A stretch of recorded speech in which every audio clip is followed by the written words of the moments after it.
Ils sont allés à Matadi pour élaborer la charte de la constitution de la transition. Mais qu'est-ce qui est arrivé? Il y a eu rupture. Tshisekedi leur a dit, ils sont allés jouer au sable. Nous allons signer l'accord global et inclusif. Nos frères retournera ici dans un format réduit. Et c'est ce qui fut fait. Ils sont rentrés dans un format réduit et nous avons signé l'accord global et inclusif. Et Tshisekedi est allé plus loin parce qu'à cette époque-là, le RCD voulait à tout prix prendre Lubumbashi et Mbujimaï. Il les a demandé de ne pas faire ça. Il a pesé de tout son poids pour signer avec eux l'ASD, l'Alliance pour la sauvegarde du dialogue intercongolais. Et nous avons obtenu l'accord global et inclusif. La transition 1+4. Tshisekedi a été exclu de cette transition. Il a fait appel à la population le 30 juin 2005. On a fauché cette population. Mais aujourd'hui, c'est le même Tshisekedi qui voit loin, parce que c'est un homme prudent, qui voit les mal de loin, qui pointe à l'horizon, et il anticipe les choses, il demande à la classe politique congolaise de se mettre autour d'une même table. Et aujourd'hui, qu'est-ce qu'on n'entend pas? C'est cette même classe politique, hier, jadis, il tabattait tambour battant, parlait sur les dialogues. Aujourd'hui, il réquise. Mais il y a eu un moment, même dans la Bible, hein, devant la foule, on a demandé à la foule qui était là, entre Barabbas et Jésus, que voulez-vous que nous crucifions? Les gens ont demandé, crucifier Jésus-Christ de Nazareth, libérer Barabbas. Au sein de la classe politique, et notamment dans l'opposition, il y a des Barabbas. Mais demain, les conjugaux conditionnels, si l'on savait, mais il n'est jamais trop tard. Le dialogue, pour compléter et paraphraser ce que mon frère David vient de dire, vers la fin là, nous aurons un dialogue ici dans ces pays. Vous voyez ce qui se passe au Burundi. Aujourd'hui, la communauté internationale appelle au dialogue. Ce qui se passe au Burkina Faso, la communauté internationale appelle au dialogue. Alors, nous ne voulons pas arriver d'abord au pire pour revenir au dialogue. C'est ce que l'opposition est en train de faire aujourd'hui. Ils cherchent qu'il y ait d'abord chaos, après de dialoguer. Mais nous ne voulons pas arriver à ce stade-là. Anticipons les choses, dialoguons, préparons bien l'avenir de notre pays et c'est le peuple congolais qui sortira vainqueur. Ce n'est pas Tshisekedi, ce n'est pas David Moukeba, ce n'est pas Freddy Pindi, ce n'est pas l'IDPS, mais c'est l'intérêt supérieur de la nation qui va primauter sur toute chose.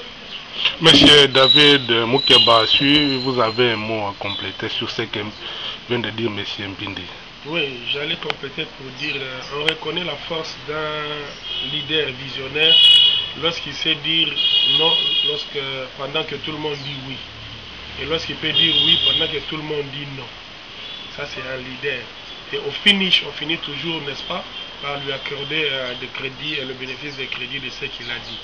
Mais tu sais qu'il dit, moi, ce n'est pas pour rien qu'en introduisant, j'ai dit que c'était la boussole de la politique congolaise. Parce que lorsque j'ai fait l'analyse de son parcours politique, je constate qu'il a de l'avance sur la vision de plusieurs politiques de notre pays. Et ce n'est pas aujourd'hui que nous n'allons pas reconnaître cela. Il a dit dialogue, c'est parce qu'il voit qu'au fil de l'avenir de notre pays, il risque d'avoir péril en demeure. Et il ne peut pas accepter que le Congo, n'est-ce pas, court les risques de perdre de ses fils à cause de futilité, à cause de problèmes que nous pouvons résoudre aujourd'hui. Et d'ailleurs, si ma mémoire est bonne, les véritables protagonistes de la crise congolaise, ce n'est pas les autres politiciens là. Les véritables protagonistes de la crise congolaise, c'est M. Tshisekedi, le président Tshisekedi et M. Kabila. Et que M. Tshisekedi aujourd'hui accepte de mettre un peu d'eau dans son vin pour, n'est-ce pas, régler la crise politique et que cela soit vu d'un mauvais œil par les autres opposants. Je pense qu'il ne travaille pas pour le peuple congolais. Qu'il se ressaisisse, il est encore grand temps, n'est-ce pas, pour revenir à la raison. Nous irons au dialogue et le dialogue va baliser les chemins, le dialogue va nous donner des élections apaisées. C'est ce que nous tous nous voulons. Et je réitère ici, n'est-ce pas, le soutien indéfectible de la jeunesse congolaise en général et de l'UDPS en particulier, tout autour de l'action du président Tshisekedi. Comme l'actualité l'oblige, on ne peut pas clore notre émission d'aujourd'hui sans parler des G7. il y a défection, démission au sein de la majorité et du gouvernement. Quelle est la lecture faites-vous à cet événement? Ils ont compris le message du président Tshisekedi. Il faut lire leur lettre, la lettre ouverte qu'ils ont adressée à M. Kabila. Ils en appellent au respect de la Constitution. Ils en appellent à l'organisation des élections dans les délais constitutionnels. Ils en appellent, n'est-ce pas, à l'alternance au pouvoir. N'est-ce pas là, les 3 points essentiels retenus par M. Tshisekedi pour que ce point-là soit traité au dialogue. Nous disons, comme ils ont compris, Tshisekedi a des bras grandement ouverts, qu'il se range derrière le président Tshisekedi pour former un seul front afin que le respect des textes soit vécu ici au Congo. Nous avons dit dans notre speech du 15 devant la jeunesse de l'UDPS que l'UDPS n'attendait pas participer à un quelconque gouvernement pour glisser avec. L'UDPS veut, n'est-ce pas, voir les élections organisées dans les délais constitutionnels. L'UDPS veut voir un ex-président en vie dans ces pays vivre à côté d'un président qui accède au pouvoir. L'UDPS veut vivre l'alternance du pouvoir dans ces pays.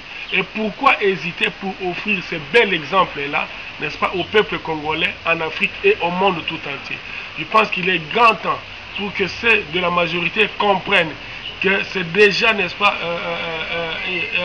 un combat perdu d'avance de penser qu'il faut glisser, de penser qu'il faut violer la Constitution, de penser qu'il ne faut pas organiser les élections dans les délais constitutionnels.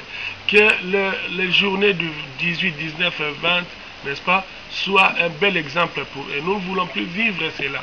Le peuple congolais est prêt de faire respecter sa loi et le peuple congolais ne va pas tergiverser quant à l'organisation, au respect de l'organisation dans les délais constitutionnels. Là, c'est votre mot de fin. Nous prenons M. Mpindi, si vous avez un mot à ajouter et que cela soit votre mot de fin. Bon, monsieur le journaliste, vous avez tout à l'heure parlé que l'émission était bilingue. Nous voulons conclure l'émission en français. Là, je pense que nos internautes ne nous trouveront pas sérieux. Donc, je vais atterrir en lingala. Pour Nakoloba Boui. Nangina rappelé aspect moko et sous mukie. Kaka na likambo na Koloba, il y a Tshisekedi visionnaire, Tshisekedi boussole. Pour Alexaka Nzela peu orientation. Tango Abisaka Mobutu aboyi, mais au finish Mobutu a qui négocié na Laurent Désiré Kabila na Tenika. Les acquis déjà tard. Wana banganda ba pexé les longwana en exilé soka uka Tshisekedi belende alingaka alela na munoko ya mboka te. Lelo aleli na munoko mboka po nini ba uka Tshisekedi te. Basuki na suki. Pona bato G7 yel boso na pesi bango félicitations. Ba français balobaka mieux vaut tard que jamais. Mais l'autre ozela na bango balakisa biso penza réellement atiki Kabila. Ces ans bato misusu baloba na biso ke pourquoi j'ai choisi Kabila. Mais batikala jamais koyebisa biso pourquoi j'ai quitté Kabila.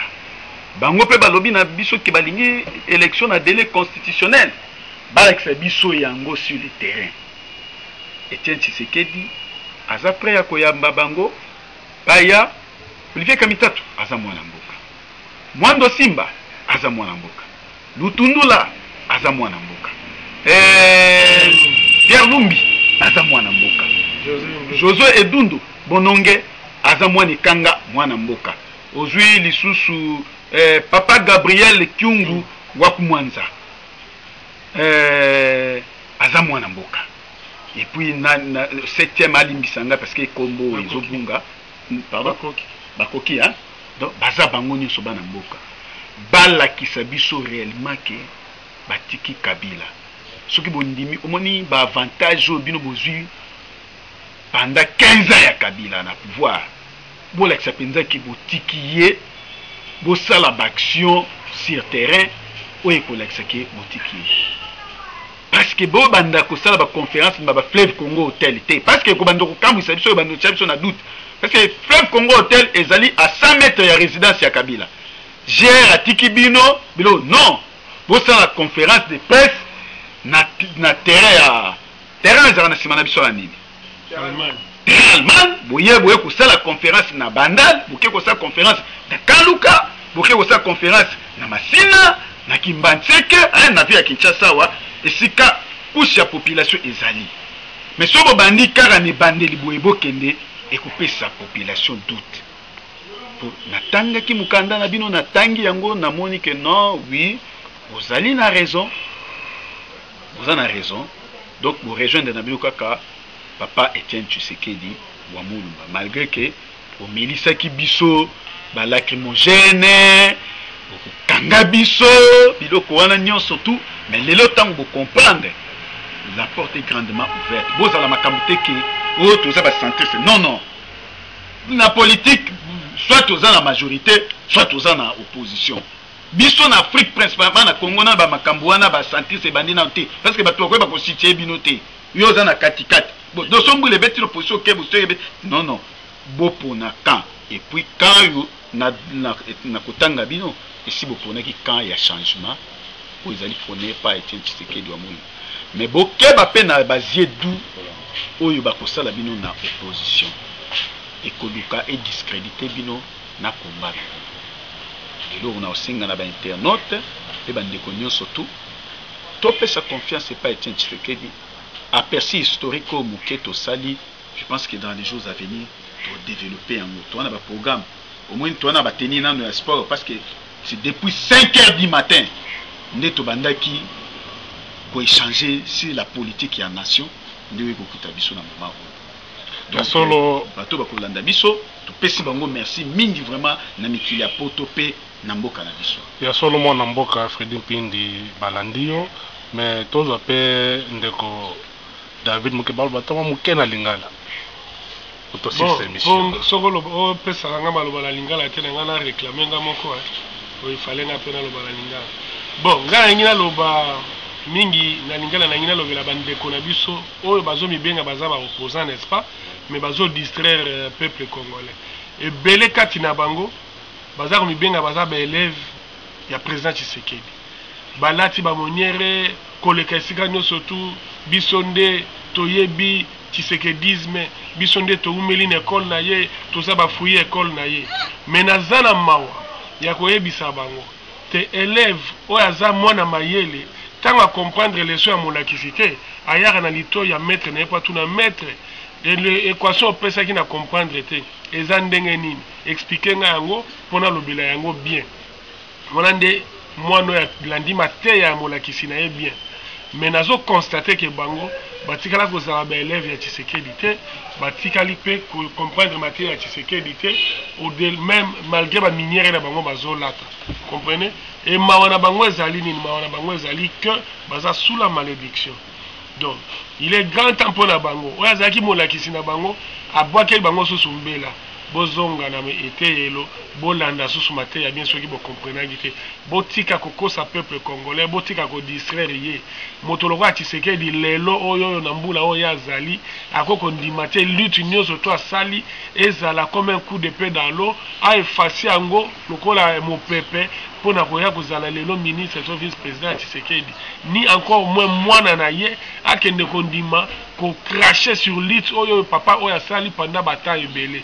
Non, nous aussi nous voulons gérer le Congo, mais nous n'allons pas gérer le Congo, nous n'allons pas bénéficier d'un pouvoir où il y a outil na ba conciliabile, na ba compromission et outil na ba koyoka na kingandi kingandi te trop ça la pouvoir outil na peuple congolais a toujours si Tshisekedi bitumba Tshisekedi ezali ya bolamu ya peuple congolais et to trahir jamais peuple congolais ba o bazo kosa na bandeko na biso na poto kuna bafandaka na Mobutu awa batikala koyebisa Mobutu susi ya Kongo te bango pe bakutana na Kabila mbala na mbala ebele ana kobanga te kotanga kombo na ndeko mwana mboka Ngbanda ya kutana na Kabila mbala ebele pona kobongisa pouvoir mais atikala ko réussir ata négociation moko te.